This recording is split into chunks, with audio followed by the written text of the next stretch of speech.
We're glad you joined us. We were just having a really interesting discussion, almost maybe a little bit of a debate, because we're dealing with an issue that many adults are dealing with, and that is the rearing of teenage kids. And of course, Dick, we live in a time and an age where that's not necessarily an easy task. You know, I've often made reference to the fact that when my children were babies, I had a sermon I preached called the 10 Commandments for Raising Children.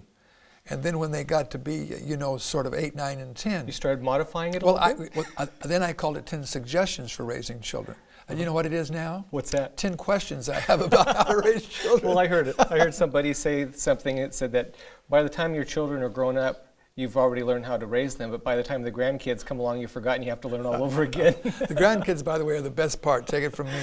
But you know, it's really a challenge, because you and I were just discussing earlier that in Bible times, there was just two categories. There was the category that was basically from infancy to, especially with the male figure, right. At 12 years of age, Uh-huh. they became a man, and they entered into manhood. And there was just basically those two categories. You were either a child or a man. And now we have this almost a subculture. It is. That's called teenagers. Exactly. And a lot of us have to deal with that. Now, teenagers is a reality. It's not a figment of our imagination, as we've learned.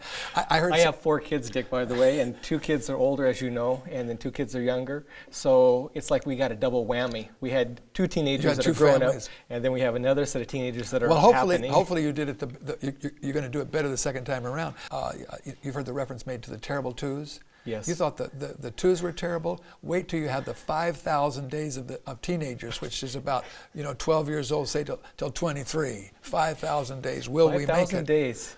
The terrible teens. Yeah, the terrible teens. Yes. It's a really interesting Bible verse that goes along with what we're talking about today.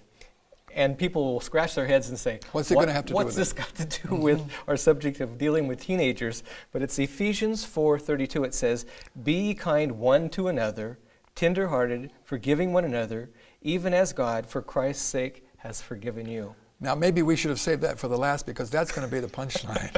That's really going to be the punchline. We'll repeat it when we get to the end, just to remind parents a little bit. Because we're putting it up front.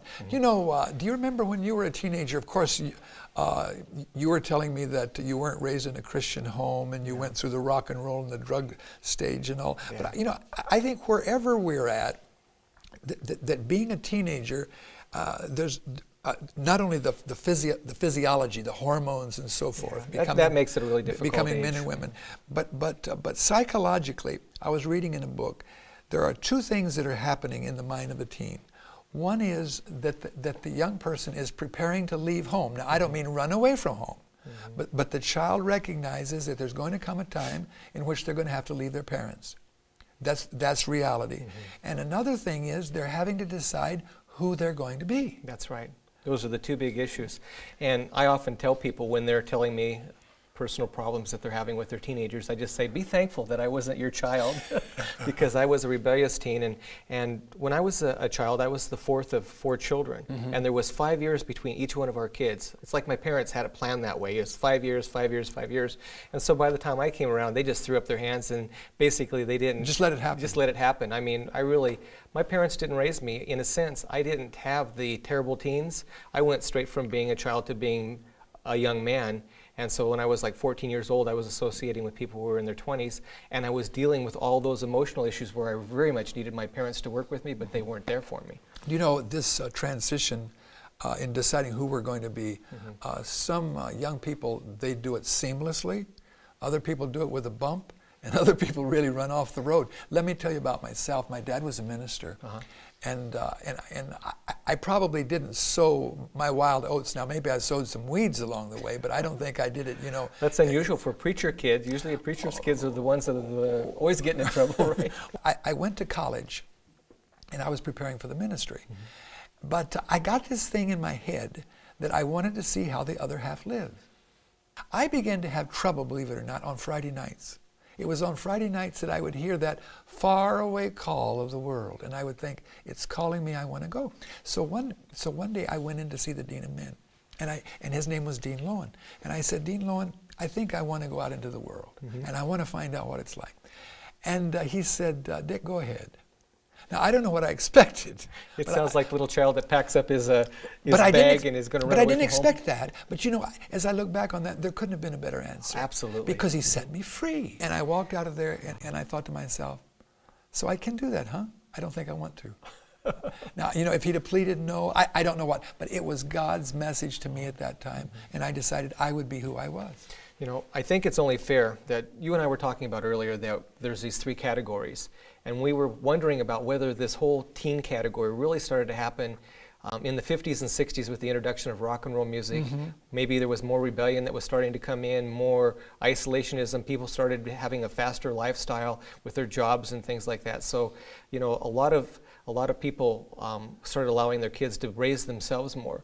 And the problems that I think that we're having today, we're suffering from a generation of young people who have not been properly disciplined. But you know, as I look back, and I guess we see it from our own perspective, there was a time in which when you got to be a certain age, the whole idea was to get a job. Now, another factor, and that was that the society was rural and began to be urbanized. Yes. Now it's one thing, you know, to work on a farm. It's another thing to have to find a job in the city. Yeah. In 1900s, they say 70% of the people lived in the country, and now 70% of the people, if not more, live in the city. And so when you live in the country, you have to work. It's you know, it's either work or starve to death. But I remember, I think in my own life, I went to work, I think mowing lawns, and I must have been 12 years old. I think I used to get 35 cents for doing And now you can't do that because there's laws that are protecting children from being able to do things like that. And maybe it protects children from exploitation, but it also keeps them from being responsible. Absolutely. And that's the problem I really see that happen.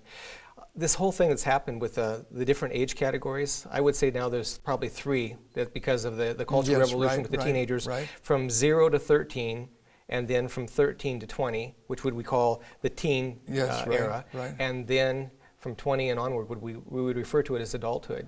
Except that it's a little bit artificial because there are 20-year-olds who are still pretty dependent. Tell me about it. In fact, let me interject, and I think it's been in a generation or so. In my case, and of course I'm not the rule, I was married when I was 19. Do you know that young adults now are not getting married till they're 26 and they're 27, which means that they're dependent on their parents financially, although in their minds they say, I'm in charge of my life, but I'm going to do it on your money. Well, we also discussed that a lot of people are living together, and so when they break up because there's no commitment involved, where do they go?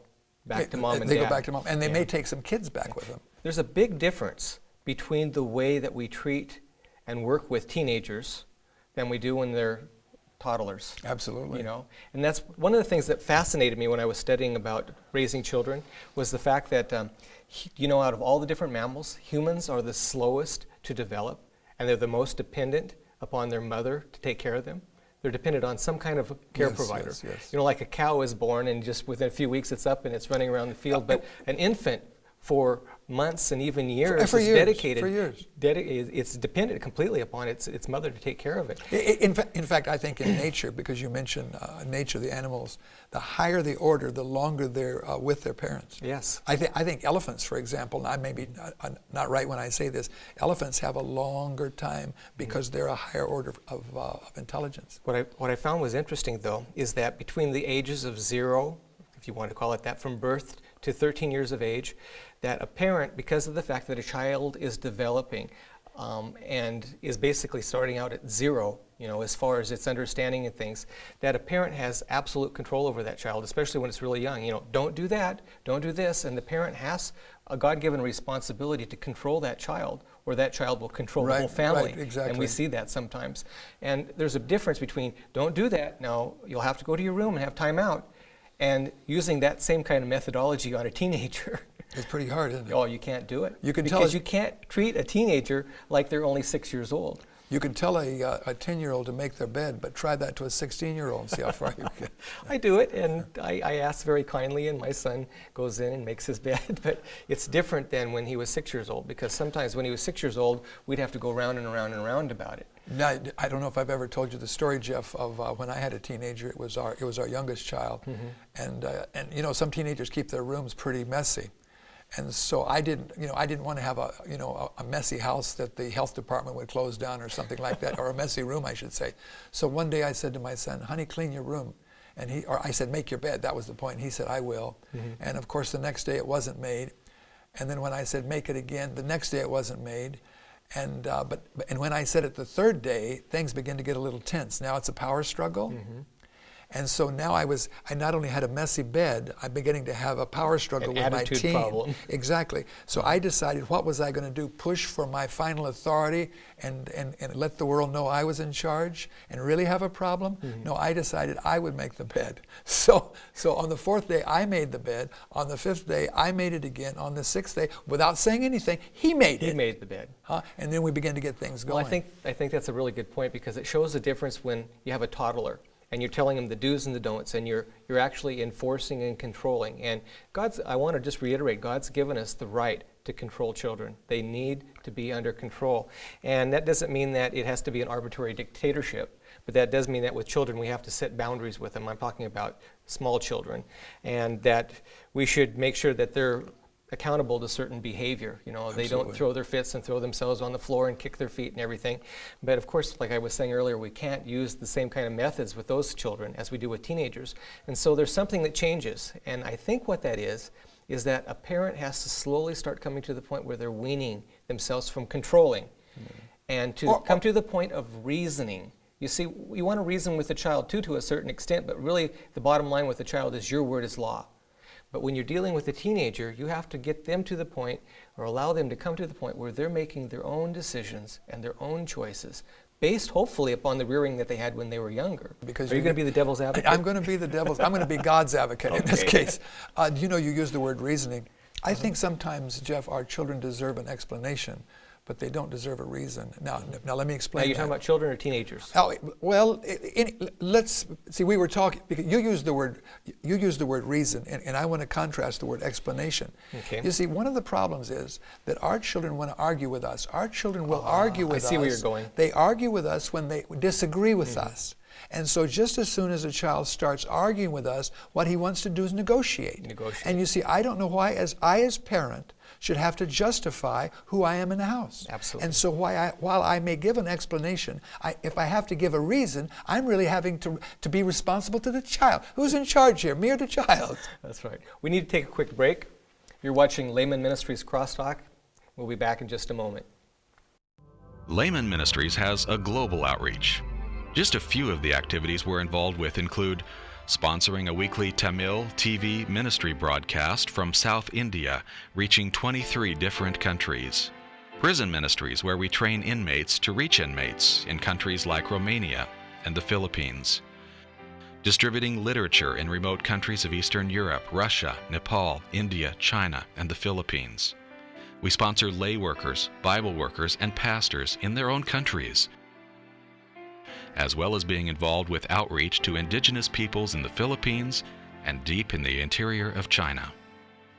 If you would like a free copy of our magazine, Laymen Ministry News, with exciting mission stories from around the world and theological articles written with the layman in mind, write or call Laymen Ministries, 414 Zapada Road, St. Mary's, Idaho, 83861, 1-800-245-1844. Laymen Ministries bookstore carries hundreds of books, Bibles, resource materials, videotapes, and audio tapes, all at discounted prices. To receive your free catalog, write or call Laymen Ministries, 414 Zapada Road, St. Mary's, Idaho, 83861, or call 1-800-245-1844. You can also visit us online at www.lmn.org. and make sure to check out the links to our catalog and magazines.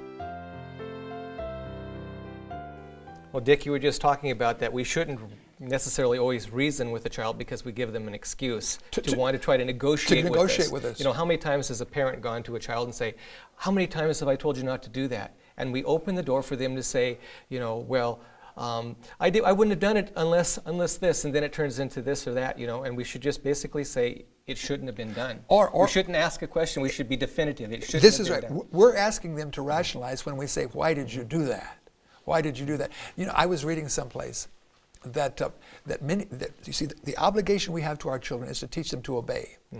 And just as soon as you say to your little child, honey, would you like to make your bed, or would you mind taking out the garbage? You put it into question mode. We put it in a question mode, and the child can say, after I'm done with this TV program.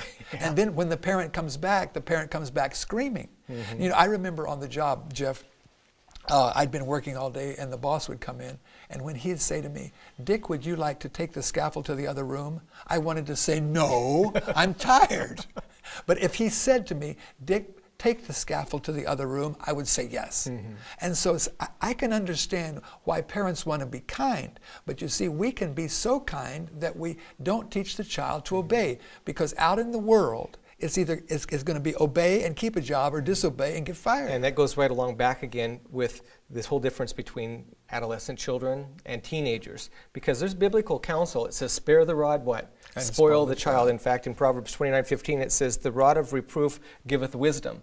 Well, that might be true for a 6-year-old or a 7-year-old. But when you're dealing with a 17-year-old, that's right. You know, I don't say to my son's name's Benjamin, Benjamin, go to your room, I'm going to get the belt. Right, when he's right. at 17 years of age. Right. I don't do that. Well, Benjamin's getting pretty tall, and if he gets tough, I think you'd be afraid to do that. Well, I need to do something while I can, because when I get a little bit older, I probably won't be able to do You know, anything. we could have another program sometimes on discipline. You know, this whole matter of giving a spanking is really problematic in our culture. But it seems when you read Scripture that the Scripture is advocating That's it. too, and parents need to realize that a child is naturally selfish. There's people who say that we're inherently good. All you have to do is take 2 little children that have been exposed to hardly anything and put them together and give them one toy and watch what happens. And we're going to see who's good. And so as adults, we have to remember, we have the God-given right to discipline our children, and we have the right to make them behave when they're small children. That's our God-given right. Now, when they get a little older, it becomes a little bit more difficult. And a child becomes a teenager. I really believe we need to start weaning ourselves from our children. We have to come to the point where we're actually, instead of being a controlling influence, we're becoming a counselor. Yeah. I know a particular lady who is 35 years old, and she says, Jeff, I will never go and spend any time with my parents. I said, why? She said, because they still treat me like I'm a child. And when I go over there, they try to tell me what to do, and they still want to control and run my life, because those parents have never come to the point of letting go of the fact that she's not a child anymore. Absolutely. But I'm sure that I speak for parents everywhere when I say that that's easier said than done. Because when they were little, we could grab them, we could pull them back from trouble. And here maybe they're 17 or 18, and they're in greater danger even than they were when they were 8 years old. And we want to, it's just almost a knee-jerk reaction. We want to just grab and say, no, I can't let you do that, or shake them and say, you can't do that. But do you remember what you said earlier? You were talking about the dean, I think it was, at the school? Yes, right. You said you wanted to go out and experience the world? He said, go ahead. Go ahead.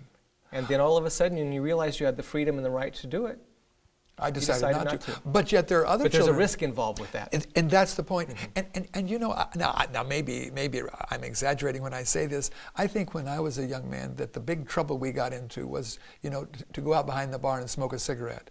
Now, smoking a cigarette is bad, but doing coke up your nose is much worse. And so the mistakes, the devil is putting an iron noose around our families. The mistakes that our children are making these days are not just for a moment in time, unless the Lord intervenes, they're almost sometimes for all time. I'm really hoping in my experience with my children, especially I'm talking about my younger children, because like you said, we're getting a second chance with the younger children, that as we're weaning away and allowing them to exercise their right to make their own choices, and we're becoming more of a counselor and a guide and a friend, that I hope that that's a friendship that will last for not only the rest of my life, but for eternity. I told you that I went to a boarding high school, and I had a survey in which I was going to ask the children some questions. Was this a secular high school or a Christian high school? No, this was a Christian high school, and these young people were between the ages of 16 and 17. They were basically seniors in high school. Now, I recognize if I had asked these same questions to young people who were 13 and 14, because that's another time, or 15 and 16. By the way, I used to teach high school. You know which year was the toughest year? I don't know if I've shared this with you before. Freshman. No, it was the sophomores. They were pure idiots. What happened between... Now let me explain. Okay. Let me explain how it works. When the freshmen came in, they were still a little enamored with the idea of having come from, from primary school. So they were just a little bit trying to do their best. Now, obviously, the juniors and the seniors were getting a little older and a little more serious. They're more settled in, maybe. But the 10th graders, oh well, man, that was the hardest group. Bless their hearts. What can I say? Before you do the survey, I just wanted to tell you an experience I have, because I'm dealing with teenagers right now. And as a parent, this is a really hard lesson to learn sometimes, is the weaning process. And we want to be in control, especially if we've been pretty controlling when they're small and we've been protective of them. Like you say, you want to grab them and pull them away from danger. And my son was having an episode where we're talking about the internet, and the kids are in the chatting and stuff nowadays. And we monitor and control that considerably in our home. And he was doing it quite a bit, and I asked him to get off, and then he started crying. This is a 15-year-old boy started crying, and we were talking about some things, and he said, "Dad," he said, "you'll only tell me things about myself when it's something negative or when I've done something wrong, but you never give me any affirmation for when I'm doing something right." Yeah. Dick, what I almost did? My mind started, this is human nature, my mind started wheeling and thinking about how many times have I given him affirmation this past week. I want to prove him wrong and justify my position. And I stopped and I looked at him and I said, "Benjamin, you're right." Yeah. This kid about fell off the sofa because Dad was admitting he was wrong. And I said, "You're right. From now on, I'm going to try to do better." And you know what that did? It joined us together a lot closer. See, I'm guilty of the same thing. When I look back on raising my own children, it's that I took correct behavior for granted. In other words, I was kind of like the teacher. I wasn't looking for right answers. I was looking for wrong answers. And so I was more inclined to put a red check mark than I was to put a C for correct. But the first question was to kind of get an orientation as to where these young people were with their parents. Now this whole survey was asking about feelings, not about what they thought. When you ask me what I think, I'm going to I'm going to be whatever. Be an intellectual. But if you ask me how I feel, now that's down at the gut level. So the first question was, on a scale of 1 to 10, how would you score your relationship with your parents? In other words, this is the overall bird's eye view. Where are you in relationship to your parents? And they said between 7 and 10. Most of them between 7 and 10. Now, I'll tell you why I thought that was significant. Because that meant that I think the answers they were going to give would be goodwill answers. In other words, if a young person is going to put down a 3, then you know what he's going to put down, man. He's going to be, he's mad. The guy's mad. Yeah. But I figure that if a child is 7, 8, 9, and 10, he's not mad. He's halfway reasonable. So I would give more credence, or I would tend to say, hey, this guy's talking from his heart. He's serious. He's not trying to get even. That sets the stage for the next 2 questions. Then. The second question was, what do you feel parents could do to improve their relationships with their children? And the third question was, what do you wish your parents understood about teens? But let's go back to that second question. What do you feel your parents could do to improve their relationships with their teens? What I did, I kind of synthesized this. I remember I was getting hundreds of answers, and so I kind of boiled them out because there was some repetition. So this second question, I divided it into do's and don'ts. And so, in other words, what do you feel your parents could do to improve their relationships with their teens?